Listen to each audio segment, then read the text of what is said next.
¿Cómo están? Buenos días. ¿Cómo está, Orlando? Muy buenos días. Muy buenos días. Mira, bueno, ya lo hemos hablado, tenemos mucha información esta semana económica, pero vamos a partir con buenas noticias, bien buenas noticias. Excelente, vamos. Directo para los bolsillos. Y en la previa del 18, porque hoy día en la tarde, ENAP va a confirmar que a partir de mañana van a bajar las bencinas y van a bajar de forma importante. ¿Cuánto? Justo para el 18. 29 pesos. Por las litro. 93 y 97. Perfecto. El diésel bajaría 20 pesos. Y la parafina, que yo creo que todavía es importante. Sí, Todavía todavía es menos de 2 grados en la mañana. Sí, hoy día estuvo muy helado, así que todavía está siendo importante la parafina. 20 pesos por litro. Casi 8. 30 pesos por litro de baja. Sí, fantástico, pero. Fantástico, ¿ya? Y lo único que dijiste es la. 93 y 97. Es el octonaje que he hecho yo. Porque la de 95 es un promedio. Sí, po. ¿Cierto, compañero? Exactamente. Y el promedio que entre yo pido- 29 y yo siempre 29. pido 95. El promedio entre 29 y Siempre me dijeron a 29 mí- es 29, así que las de 95 también bajan 29 Siempre, veces. siempre sale el precio de la de 93 y la de 97. Y la de 95 es un promedio entre las dos. Mira. Y como las dos van a Bajan, bajar 29 pesos, va a bajar también la saque usted Exactamente. sus propias Ya. cuentas. Top. Sí. Así que eso, buenas noticias previo al 18. Esto se debe a varios factores, principalmente, bueno, los dos principales factores que afectan acá al precio de los combustibles son, por supuesto, el dólar, que si bien en los últimos días hemos visto un rebote importante, en las últimas semanas había estado bastante más bajo, había estado rondando los 900 pesos. Eso, por supuesto, genera un efecto en los precios de importación que tenemos para el petróleo y, por supuesto, más importante es el barril del petróleo, Brent en este caso, que ya se afirmó por debajo de los $80 el barril. Estuvo mucho tiempo por sobre los $80 y eso genera que se provoque esta baja importante. Ahora, ¿qué ocurre respecto a las próximas semanas? Porque esta baja va a durar durante todo el 18, hasta post 18. Son 3 semanas. A Ya. fin de mes vamos a tener de nuevo un Alza. movimiento de las bencinas. Y justamente por esto que estoy hablando ahora, que es lo que está ocurriendo con el dólar, hay dudas de si esto se va a repetir a fin de mes, ¿ya? Pero lo importante es que durante el 18, para la gente que se vaya a tomar la semana, que vaya a viajar, que se vaya a tomar la semana completa de vacaciones, que viaje acá a la playa, al litoral central, que se vaya para el sur, no sé, que se vaya a Coquimbo, a La Pampilla. Lo bueno es que las bencinas van a estar harto más baratas y eso es un golpe directo al bolsillo de manera positiva. ¿Quién explicó un poquito, más a fondo de lo que estoy haciendo yo, los factores que están explicando esto? ¿Qué es lo que podría ocurrir más adelante? Fue el economista Jorge Germán, director de Germán Consultores, quien usualmente nos ayudó con estos análisis. Escuchemos lo que dijo el economista Jorge Germán. Principalmente los factores son la baja del dólar y por otro lado también en menor medida la baja del petróleo internacional, ¿ya?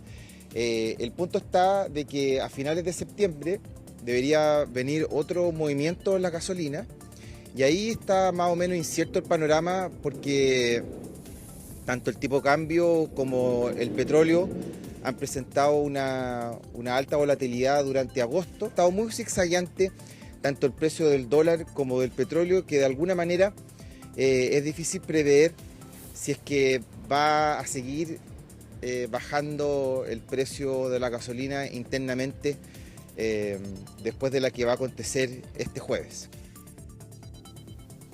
Bueno, y lo señalaba, el precio es más dudoso respecto a fin de mes por lo que está pasando con el precio del dólar. De hecho, en este momento el dólar de nuevo está subiendo y de manera importante.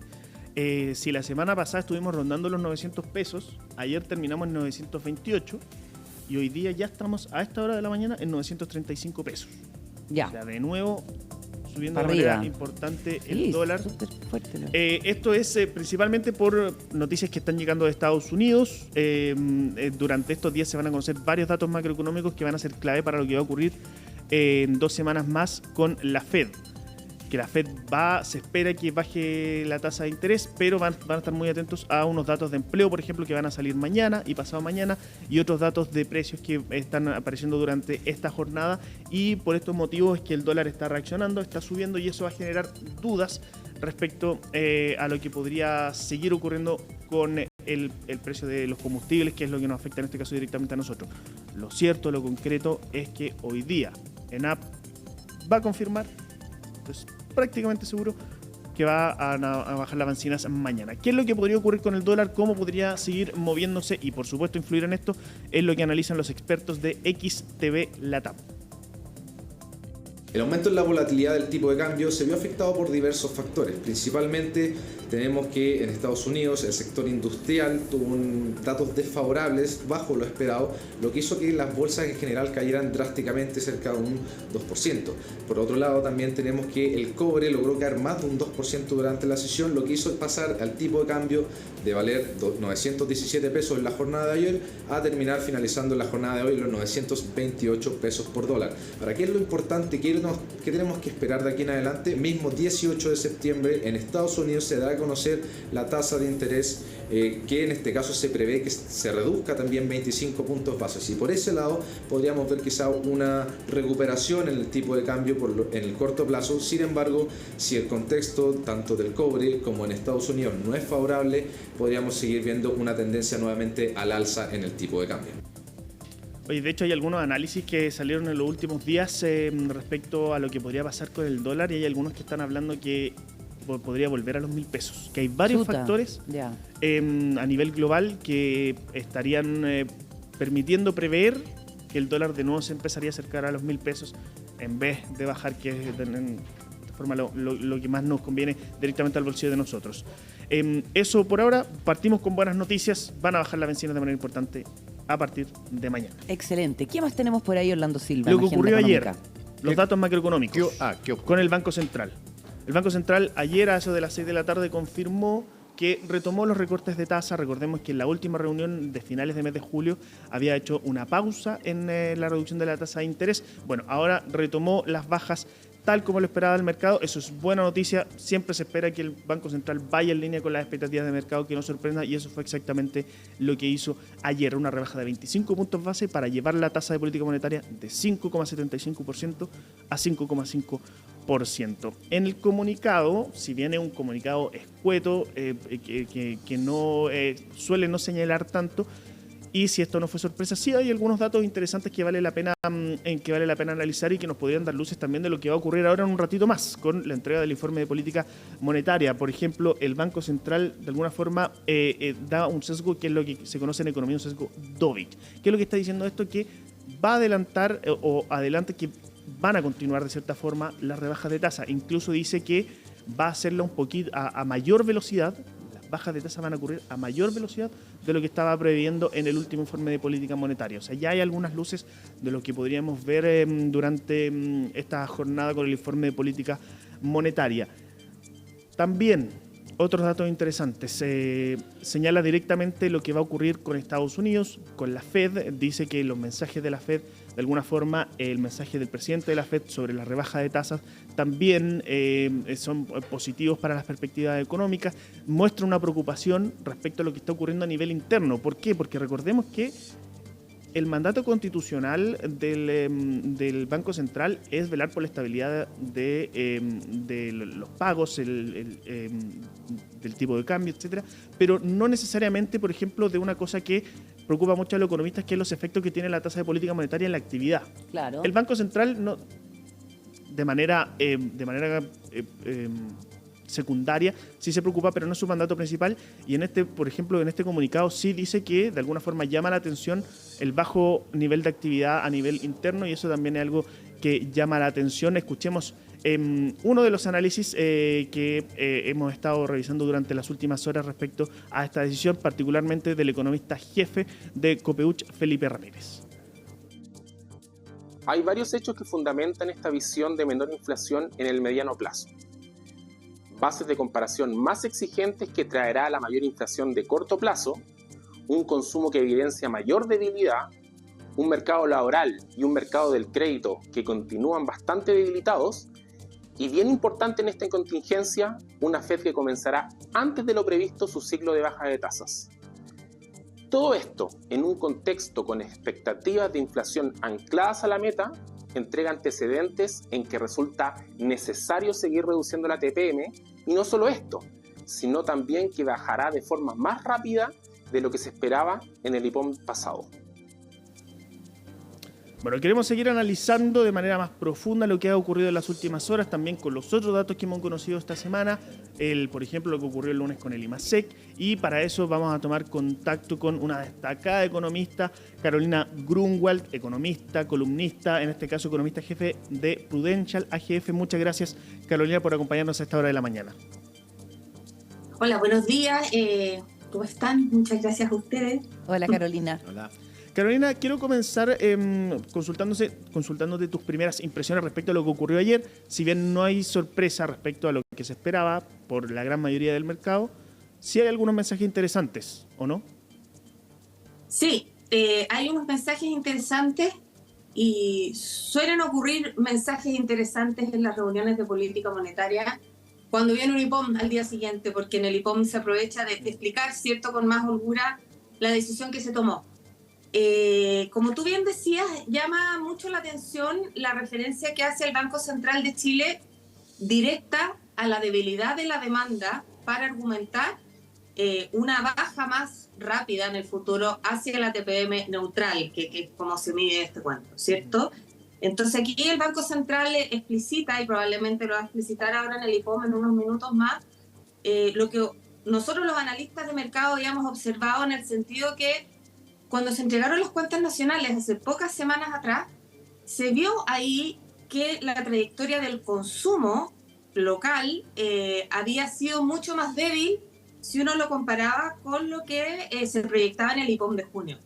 Y esta debilidad en el consumo en esta ocasión ha sido un factor importante para desajustar, o destrabar un poquitito, ¿cierto?, el mercado del crédito en el país a través de la TPM. Y en este caso, cuando el Banco Central habla de que empezaría a acelerar un poquito el tranco de los recortes, ¿cómo interpretas tú eso? Estamos hablando de recortes más, porque hasta ahora lo que se venía pensando por el mercado era una pausa más durante lo que queda del año y un recorte más. ¿Podríamos ver más recortes más seguidos o de mayor magnitud? ¿Cómo interpretas tú ese mensaje? Mira, eso tiene dos cosas importantes. Nosotros en Prudential estábamos viendo 5% a fin de año por el tema del consumo, ¿ya? Uh-huh. ¿Por qué? No es que el Banco Central tenga en su regla de política monetaria la parte, ¿cierto?, de la actividad, claro, pero sí un menor consumo te quita presión a los precios, ¿ya? Es por ese lado que se preocupa de esta variable. Ahora bien, el comunicado dice que el Banco Central va a ir más rápido hacia la neutral, ¿cierto? Yo creo que probablemente el IPOM que se va a publicar ahora va a subir un poco la tasa neutral de la economía, ¿cierto? Que es la tasa a la cual la economía funciona bien, con un normal funcionamiento de los pagos internos y externos, ¿cierto? La tenemos en 4%, es muy probable que la suba un poco, o sea, ahí ya es más rápido llegar a la neutral por definición. Y también pienso que la economía va a seguir haciendo ajustes más rápidamente, en línea con la parte baja, ¿cierto? Los IPOM publican un corredor de tasa de política monetaria, sí, ¿ya? Y de marzo a junio se subió el centro de este corredor de 5.25 a 5.5, pero pone claramente en su escenario de riesgo que nos vamos a ir por la parte inferior del corredor en la medida que el consumo esté deprimido. Entonces, ese escenario de riesgo se está dando claramente, y yo personalmente pienso que van a llegar por lo menos a 5 a fin de año, más aún ahora que la Fed, que también lo dice el comunicado, claro, claramente dijo, the time has come, y van a ponerse a recortar tasas también. Oye, una de las cosas que además tiene como misión el Banco Central es el control de la inflación, que es probablemente el principal. ¿Qué tanto eso puede ser afectado por todos estos cambios monetarios? ¿Por la tasa política monetaria, dices tú? Sí, el que haya un impacto en la inflación. Sí, lo que pasa es que el impacto de la tasa de política monetaria tiene una cosa que se llama pass-through, ¿cierto? No es tan rápido el traspaso de la TPM. El Banco Central mueve la TPM mirando un horizonte de 24 meses, ¿ya? Y en este minuto, y también lo dice el comunicado, hay espacio para recortar tasas porque las expectativas están ancladas en 3%.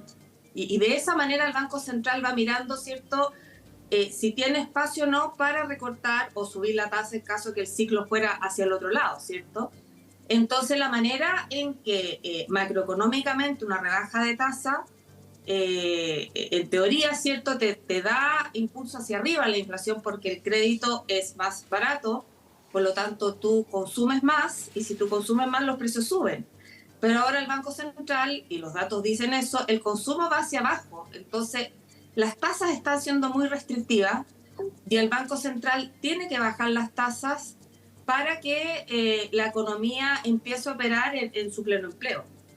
Y Carolina... Tampoco se trata de restringir tanto la actividad. Relacionado a eso también, lo que ocurrió el lunes con el IMASEC. El Banco Central habla de factores puntuales. Sí. ¿Estás de acuerdo con eso? O sea, no es que estemos en un cambio de tendencia, no es que estemos... No. ¿Son factores puntuales? Absolutamente. Nosotros leímos en la oficina, piensa tú que del 4,2% que fue el IMASEC de julio, de eso 2,5%, o sea, más de la mitad, era por servicio. Y eso en los servicios estuvo mayormente influenciado por el tema de las vacaciones de los niños, que en los colegios ministeriales se corrieron las vacaciones a junio, ¿cierto? Entonces en julio, si tú comparas año a año, había una base mayor porque los niños tuvieron clases. Entonces eso es algo súper específico y bastante transitorio que no tiene relación directa con un impulso fuerte a la actividad económica. Estamos conversando con Carolina Grunwald, que es economista jefe de Prudential AGF. Carolina, pensando en la última parte del año y todas estas cifras económicas que estamos conociendo, el dato de IMASEC también, que fue bastante positivo, pero que eso podría, digamos, después contraerse un poquito más, el precio del dólar, que está bastante volátil y ahora va al alza, la baja de la tasa de interés, pensando en los ciudadanos, pensando en la deuda, pensando en la compra de viajes, pensando en el pago de las vacaciones, pensando en los créditos hipotecarios, ¿cómo anticipas tú esta última parte del año para los consumidores, para los clientes bancarios, las personas que tienen deuda, que están planificando lo que viene? Claro, si usted tiene deuda, ¿cierto? Las rebajas de tasas de interés acá en Chile es una buena noticia. Ahora bien, la TPM, la tasa de política monetaria, es una tasa overnight y de ahí tiene que tardarse un poco esto en trasladarse efectivamente a los créditos, ¿cierto? Ahí también hay un tema de oferta y demanda de las mismas instituciones que ofrecen crédito. Pero por ese lado debiésemos tener una buena noticia, ¿ya? Respecto del dólar, el dólar está muy volátil desde el 2019, mucho más que antes. Antiguamente uno proyectaba para el año el promedio de los últimos 10 días del dólar y eso te servía, digamos. Ahora no. Ayer salió un reporte que también lo mencionaban ustedes, que proyectaba el dólar a Lucas nuevamente. Y la verdad es que este año han habido dos variables que han afectado muy fuertemente al dólar. Uno es China, porque es el principal comprador de nuestro cobre, ¿cierto? Claro. Y si el cobre baja de precio, el dólar sube, que fue lo que pasó ayer. Ya, ayer el dólar subió mucho porque el cobre bajó mucho porque tuvimos nuevamente mala información de China. Y también este año ha estado muy presente en la palestra el diferencial de tasas entre Chile y Estados Unidos, ¿ya? Si Chile baja tasas y Estados Unidos no las baja, el dólar sube, ¿cierto? Porque los capitales van hacia los países que tienen mayores tasas. Correcto. Pero ahora que Estados Unidos va a empezar a bajar tasas y Chile va a seguir bajando tasas, ahí hay un juego en ver qué país va más rápido. Si Estados Unidos baja más rápido que Chile, el dólar va a bajar de precio, ¿ya? Es súper complicado predecir el tipo de cambio. Los fundamentales matemáticos estructurales te dan un tipo de cambio como a 880, pero eso es manteniendo las variables constantes. Y con todo este nivel de volatilidad, la verdad es que es difícil. Hay muchas casas de estudio que te están entregando un rango súper amplio, que dicen entre 9.20 y 8.80. Entonces, Carolina, no me atrevería a decirle compre o venda hoy, no sé. Carolina, relacionado a eso último que estamos conversando, estamos a puertas de una discusión del presupuesto. Sí. Y anteayer, acá en CNN Chile, el ministro Mario Marcel justamente se refirió al precio del cobre y dijo que daba un espacio para aumentar un poquito más el gasto fiscal. Esto a pesar de que hace unos días también hubo una nueva advertencia, un nuevo llamado de alerta del Consejo Fiscal. del Consejo Fiscal Autónomo. ¿Qué te Sí. parece a ti esta situación, esto que dice el ministro Marcel, de que igualmente hay espacio para un poquito más de gasto fiscal? A ver, el ministro Marcel fue director de presupuesto muchos años, ¿cierto? Entonces él sabe bastante de cifras fiscales. Aquí, hace poco, los comités de expertos, ¿cierto?, que fijan el precio del PIB, o sea, el precio del cobre de largo plazo. y Del el que tú precio- formaste y el- parte. Yo formé parte, pero este año no, el año pasado. El precio del cobre y el valor tendencial del PIB, ¿cierto?, del crecimiento. El crecimiento se bajó un poco y el precio del cobre se subió un poco, porque estaba en 3,86 y ahora lo subieron como a 4%. Yo creo que ahí el ministro se refiere a que hay un poco más de espacio, ¿cierto? Porque el presupuesto fiscal se hace en base a una estimación de cuánto espacio tú tienes para gastar. Y eso se determina en base a estos parámetros. Y si tú tienes un precio del cobre más alto, tienes más espacio para gastar. Y si el precio del cobre sube más que eso se tiene que ahorrar. Ya, o sea, si un precio del cobre a 5 y con un valor de tendencia de 4%, no es que te vas a gastar toda esa diferencia. Me imagino yo que el ministro se refería a la diferencia entre el 3,8 que hay ahora y el 4, que se subió un poco en la estimación. Claro. Y eso sí te da un poco más de espacio en el cálculo del gasto. Y en base Pero- al gasto que tú puedes, se calculan los ingresos. Pero no crees, pensando en esta meta autoimpuesta por parte del gobierno, de que ¿crees que no se pone en peligro eso? ¿Por qué Del motivo? balance- ¿Por el cobre? del balance fiscal, de la meta autoimpuesta por el gobierno, que aún así se siga dando espacio para aumentar el gasto? Es que yo creo que, o sea, según el Consejo Fiscal Autónomo, que me parece que el análisis es bastante bueno, digamos, hay poco espacio en el largo plazo porque en el fondo estamos súper cortos. Los ingresos del país no están siendo suficientes para gastar todo lo que se requiere, ¿cierto? ¿Eso por qué? Porque gran parte de los ingresos del fisco dependen del crecimiento económico. Por punto de crecimiento, el fisco gana 800 millones, no gasta, o sea, no gana, recauda. Y piensa tú que en términos de deuda fiscal, que el Consejo Fiscal Autónomo como que lo evalúa todo junto, en términos de gasto de intereses de la deuda, estamos gastando como 3.500 millones, ¿ya? Chile está gastando mucho por concepto de intereses. La deuda fiscal ha subido muy rápido, como de 12% a 40% en 10, 12 años. Es súper rápido. Si tú miras Perú, hace 10 años tenía 30% y hoy todavía tiene 30%, va con mucha estabilidad. Entonces, el Consejo Fiscal Autónomo, lo que a mí me parece que hizo fue proyectar esta deuda hacia adelante con la trayectoria que viene trayendo, ¿cierto? Que es un crecimiento muy rápido. Y desde esa perspectiva sí hay poco espacio para el gasto dentro del país porque tenemos servicios que pagar, ¿cierto? Yo me imagino que don Mario Marcel se refiere al cambio en estos parámetros para el próximo año, en el cual toma un precio del cobre más alto y por lo tanto, desde esa perspectiva, tiene más espacio para gastar el próximo año. Pero no sé si está haciendo la mirada de mediano plazo, que es el trabajo del Consejo Fiscal. Carolina, para ir finalizando, algo que tú proyectes o preveas que podría pasar en poquitos minutos más cuando se presente el IPOM, ajustes en la estimación de crecimiento quizás para este año o de inversión. Sí. ¿Qué podríamos ver? Qué difícil, ¿eh? Yo creo que el Banco Central, históricamente, ¿cierto? El Banco Central, a medida que avanza el año, va reduciendo el rango de crecimiento, ¿cierto? La última vez pasó de proyectarlo de entre 2 y 3 a entre 2,25 y 3. Sí. Yo creo que ahora va a bajar el rango superior. Yo creo que el 3 ya no va, digamos. Me la juego por eso. Y también me la juego por una corrección a la baja en las cifras de consumo. Por ahí yo creo que va la cosa. Excelente. Entonces, muy bien. Vamos a ver ahora. 3-4 minutos más vamos a tener la respuesta a eso. Así que, Carolina Grunwald, economista jefe de Prudential AGF, muchas gracias por acompañarnos esta mañana, esta interesante conversación, esta semana tan contingente para nosotros. Así es. Y el viernes tenemos precio. Por supuesto. Muchas gracias. Muy atentos. Ya, nos ¿El vemos. viernes Nos tenemos vemos. precio? ¿A qué se refiere? ¿Al IPC? Al IPC. Al IPC. Exactamente. Ya. 8:58, Oye, Orlando. Vamos a conversar de un tema que hace mucho tiempo que no se conversa. ¿Se acuerdan del Dieselgate? No, ¿No se acuerdan del Dieselgate? refrescanos. En Europa, hace casi 10 años atrás, me acuerdo cuando se perfecto. descubrió que varias marcas, principalmente alemanas, Trucaban.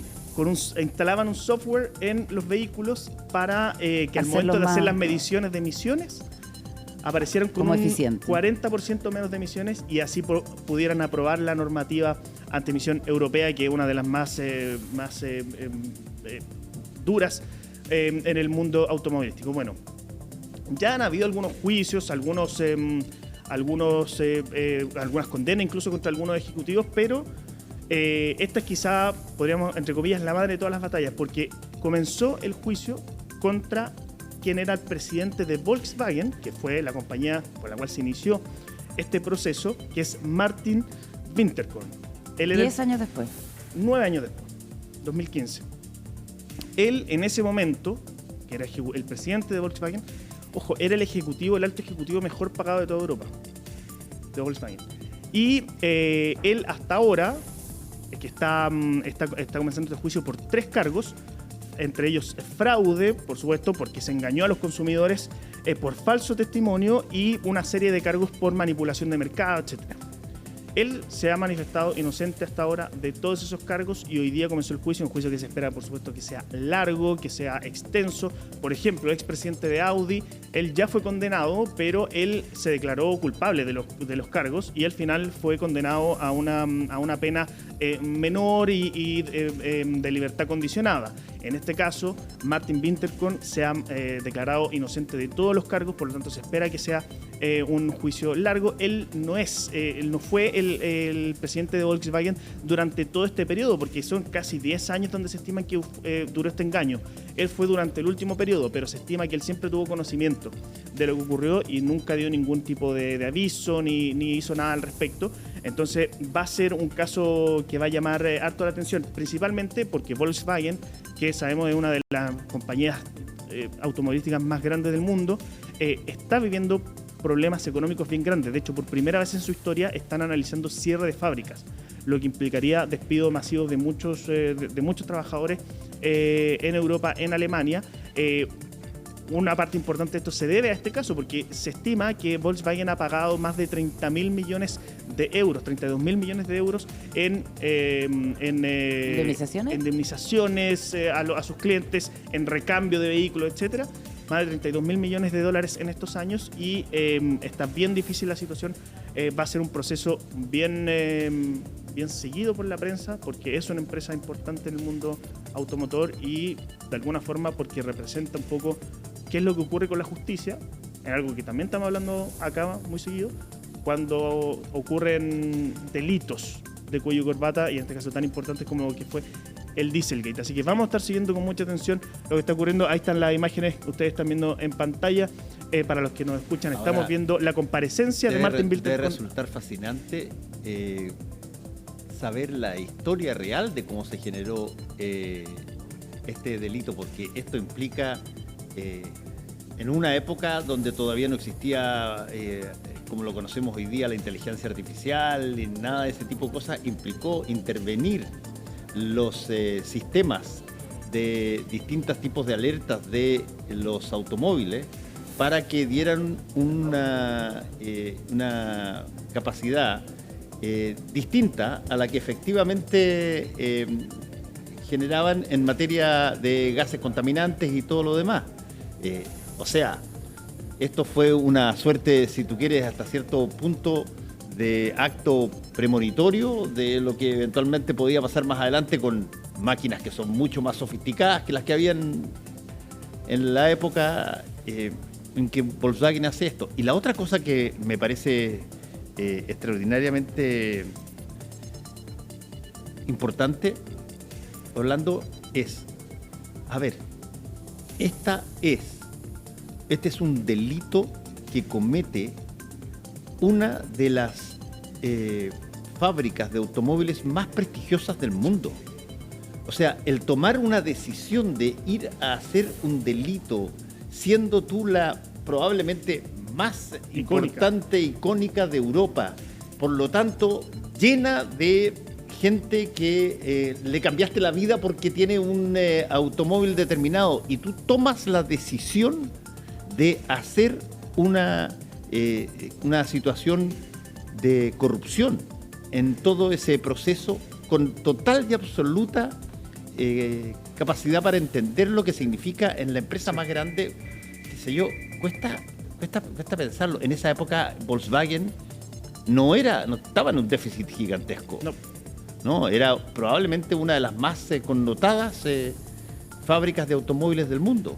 Y sin embargo, aún así se hizo. Por ganar obtener una ventaja en una situación que involucraba el cuidado ambiental, bueno, tomaron la decisión de hacerlo. Y no fue una decisión de frío porque acá estamos hablando de Martin Bilderkorn, quien era el presidente en ese momento, pero fue un proceso largo donde se sabe que fueron años, prácticamente una década, donde esta situación se fue continuando. O sea, no fue una situación de que a un presidente, a un empresario, a un grupo de empresarios se le ocurrió hacer esto, sino que fue una cultura empresarial que se dio durante un tiempo más o menos prolongado en esa empresa. Una de las más icónicas, como tú dices, Fernando, y que hoy día está en problemas económicos importantes.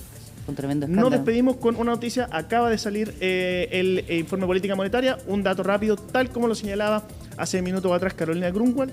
Uno de las estimaciones que se modificó fue la de crecimiento. Efectivamente, si estábamos en 2,25 y 3%, se redujo a 2,25 y 2,75%. O sea, podemos decir, un promedio, lo que se está esperando es que ronde el 2,5% el crecimiento para este año por parte del Banco Central. Lo vamos a estar analizando, por supuesto, durante todo el día y en Agenda Económica PM también. Nos vemos, Orlando. Muchas gracias. Muchas gracias a ustedes. Hacemos una pequeña pausa y volvemos con nuestra sección Voces del Poder.